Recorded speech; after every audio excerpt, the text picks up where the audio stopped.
What's up, weirdos? Shade Tree Surgeon here, and it's time for another episode of the XS650 chopper build. And today, we're gonna finally do something about the rear wheel. You see, the rear wheel is still looking pretty nasty. We got a nice new front wheel on it, but you can't just buy a rear wheel. I had to buy a front wheel because it's a Sportster front end now, but you can't just buy a rear wheel, and you know, I really wouldn't want to anyway, because it'd be wildly expensive, and I can do much better a different way. So since I'm keeping drum brakes on the rear, I know a lot of people have said, switch to disc, switch to disc. Well, the drum actually works fine. There's nothing wrong with it. So I actually think it looks cleaner than a disc. I'm gonna keep the hub and I'm going to re-spoke the hub with a new rim and new spokes so everything looks shiny and new and pretty. I don't know how much you guys know about re-spoking a rim on a motorcycle, but apparently it's a little bit of an art form. It's pretty involved.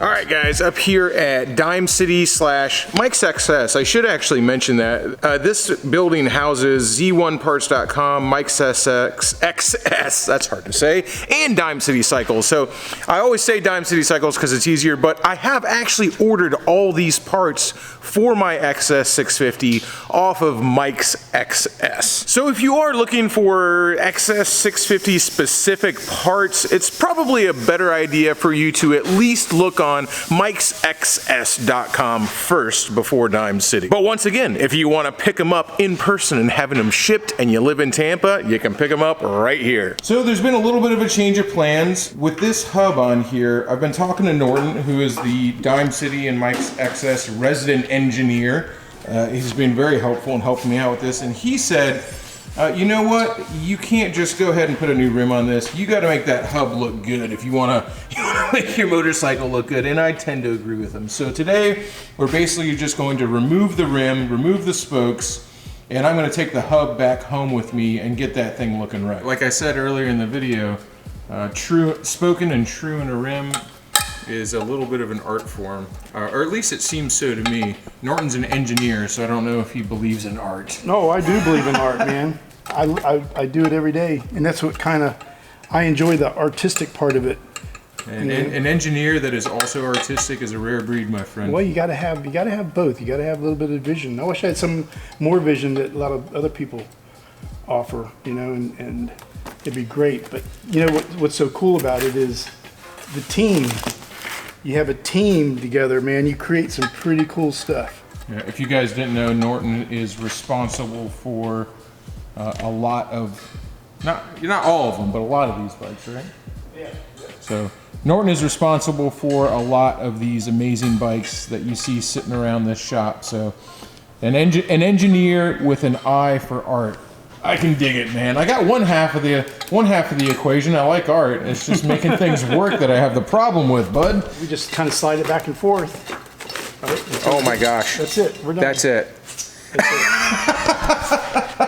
There's that part. Wow. And if I really wanted to, I could, I'm sure, have that rim stripped. Oh, absolutely. Completely. Like from what, like if you had a bike that you could not get another rim for, you could strip that. You don't even have to strip it. I mean, you can powder coat or you can have the guys replate it. Yeah. As far as cost, you're going to spend about the same amount of money plating it as you would purchasing a new quality. Yeah. Rim. Like I said, they got rims right in this building. I'm buying a rim.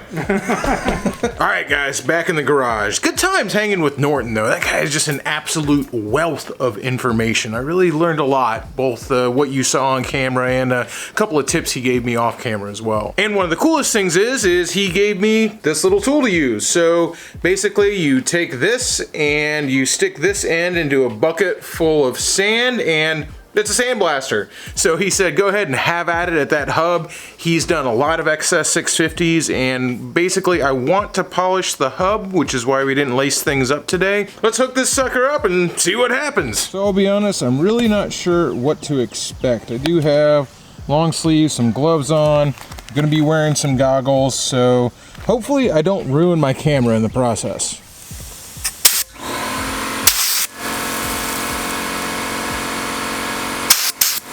I got a feeling that that's gonna ruin my camera, so you guys aren't gonna get to see this part. All right, guys, well, it's starting to get dark out, and sandblasting for me really isn't an indoor activity yet. I'm kind of starting to see the finish I'll be able to get with just the sandblaster. I'll tell you, I was a little surprised because I kind of thought just like, oh, you just go ahead and blast it and it'll come right off. Well, that's not the case. As you can see here, I've been at it for quite some time, and there are still parts that, you know, aren't good enough for me. Like, especially you see on the inside there, that takes a lot of work to get off. So I'm gonna come at this with a fresh bag of sand on another day, and we'll fast forward to then. All right, guys, it's another day, Friday to be more specific, and I have got the hub sandblasted. So I actually would have rather vapor blasted this, but I was in kind of a time crunch, and the only thing available to me was a sandblaster, and it wasn't actually the sandblaster at my house. Unfortunately, my home pump wasn't quite enough to cut it to really get all the stuff off this. I don't know what that black crap all over this hub was, but it was really on there. Now, unfortunately, after I've sandblasted this, I found out that that's not exactly the best finish for if you want to start polishing something. So apparently I've got my work cut out for me even more right now. And I know a lot of you are probably looking at this through the camera saying, well, dang, Shade Tree, that actually looks pretty good. Why would you have to do anything to that? Well, we're gonna make it look even better. I want this thing to shine. I like shiny stuff. I'm like a magpie. So let's get to polishing. I got some sandpaper and one of the most important ingredients, a big white Monsty. It's time to do some crackhead work. Safety third. I've upgraded from the bandana I was wearing last time because aluminum dust, probably something you shouldn't have in your lungs.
Alright guys, I am now probably like 3 weeks later after my last video on the wheel up here at Dime City Cycles, bothering these guys, and we are going to finally finish relacing that wheel. You know, I had to polish it, I had to get some other stuff ready. Back here in the Dime City shop, we got Norton helping us get set up over there, and Manny's over here working too, so this is kind of a feel-good moment, man. All sorts of cool motorcycle stuff happening, no matter which way you look. Norton has put me to work on the unskilled portion of getting a wheel ready to get laced.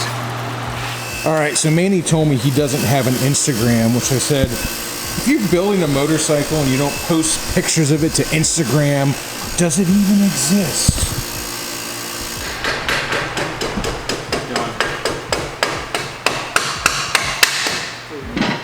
Norton says sometimes a hammer's the answer. Now, could you get these in without a press? Yes. You want me to do one with a press and one without? I don't want to make it a pain in the ass for you. No, it's not a pain in the ass. I mean, this is convenient because I've got a press. A lot of people don't have presses. It's just square.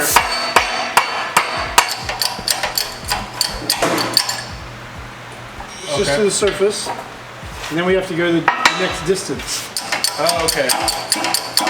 Remember, we got a seal that goes on top of that.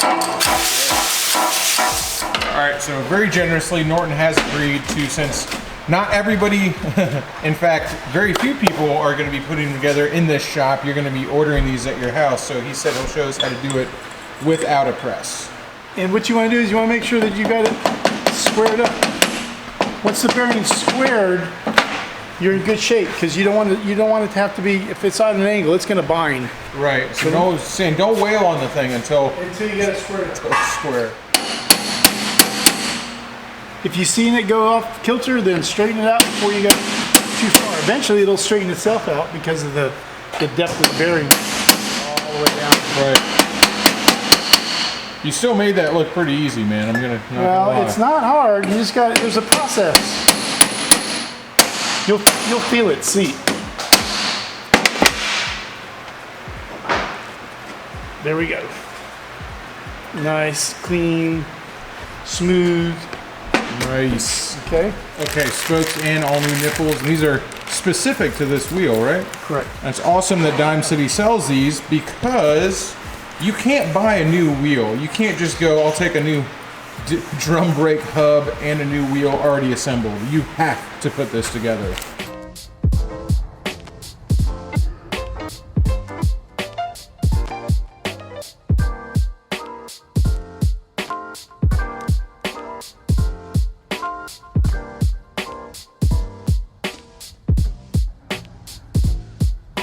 There's not a left side or a right side, just plop it on there, huh? Set it on there. Oh my God, that looks so good. Compared to, no, it does, compared to it was just this black beaded monstrosity. Yes, I remember. Or like, not even good black paint, it was just awful.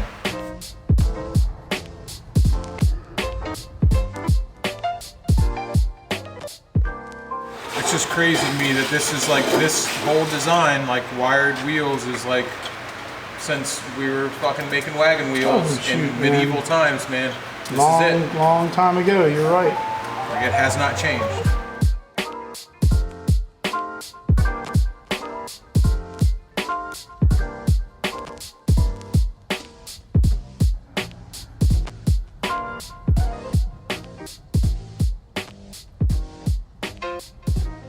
Dang, dude. Okay, man. Norton the teacher. Man, oh man. Well, let me tell you this. Norton's very kind. You've got a kind soul, my friend. Knows exactly what to say to make a guy feel good. It's all about the motorcycle, man. That's all it's about. I love it, dude. So what's the next step? All right, man. Well, good job on that. Thank you. All right, let's start the next one. All right, the next one we're gonna start to true it. We've got it's pretty loose, right? And it'll go all different directions. So the next pattern to follow is I start at my valve stem hole, and what I'll do is I'll start turning the nipple, and I'll show, say, I'm gonna do 3 threads showing. Over here? Okay. Yep. And then I'm gonna go around the entire thing one time. No, Josh, you're gonna go around the whole thing. Aha! How's that? Dude, I will. There you go. And that's all you're gonna do. Just gonna show 3 spokes all the way around. Or 3 threads, I'm 3 sorry. threads. Yeah, All right, starting on this one. 3 or 4, no big deal.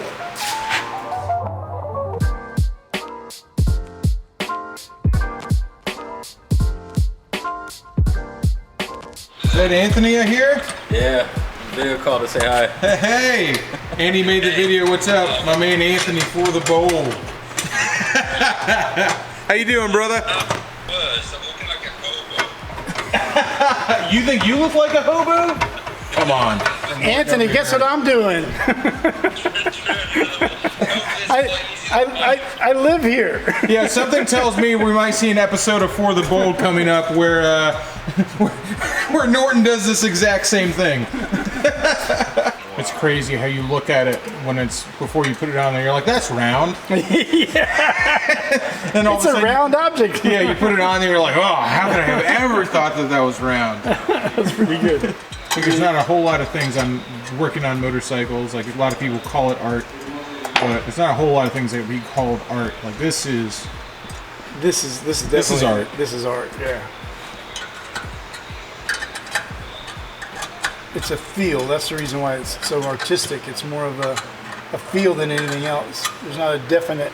Right, there's no textbook manual. Right, there you go. Same procedures, but it's all different. Trying to imagine the hundreds of these that you have probably done over the years. Oh, easily hundreds. Easily. Like I said, man, it's been a long journey. You know what, man? And I'm sure you don't like to hear this, but like the fact that I'm sitting here and you're still enthusiastic about motorcycles. Yes. Well, Like, you've been doing it for this long, Yes. and doing all that, and you're still like, you know what, motorcycles are still pretty awesome. they are. It's inbred. I can't. And the bad part about it, well, the good part about it is the 650s have, God, they got me by the gonads. That's so. It's in my blood. That's so heartening to hear, man. Because I'm still like very excited about motorcycles now, and I've been riding motorcycles for 17 years. And which is a lot longer than some people, and way less Well, you than know a what? lot of people. You know what, Josh? And you know, to look at you and go like, you know what, you're so stoked about it. I'm like, all right, man. The reason why I'm doing this right here is because exactly just what you just said. It's very important that you get the full benefits of these things, man. And you putting hands on, that's where all that comes from. That's where all that comes from. Oh, that's something I've only started doing in the past few years. You know, I took my bikes to shops and had everybody else do it for you. Everybody else do it, and all I did was ride them. Well, this is the cool part because you can do it all by yourself now. It's truly like, and I didn't ever fall out of love of motorcycles, but it's like I've just fallen in love with motorcycles all over again. All over again? All over again by That's doing true. this. That's the way it should be, man. They're pretty awesome.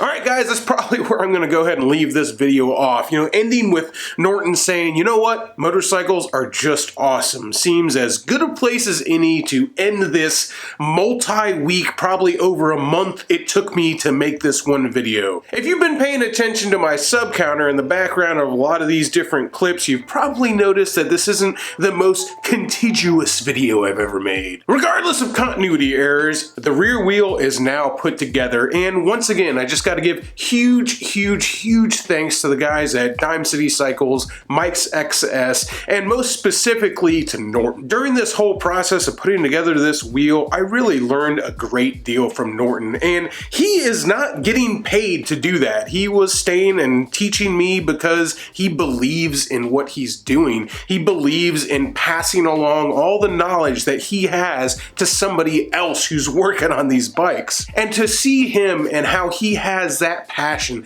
how he still just loves motorcycles after doing it for this long and being in the business. I mean, he told me a story about how he unboxed the very first Yamaha XS1, the very first Yamaha XS650 that the dealership he worked at ever got. He's been doing it for that long and he still just loves motorcycles.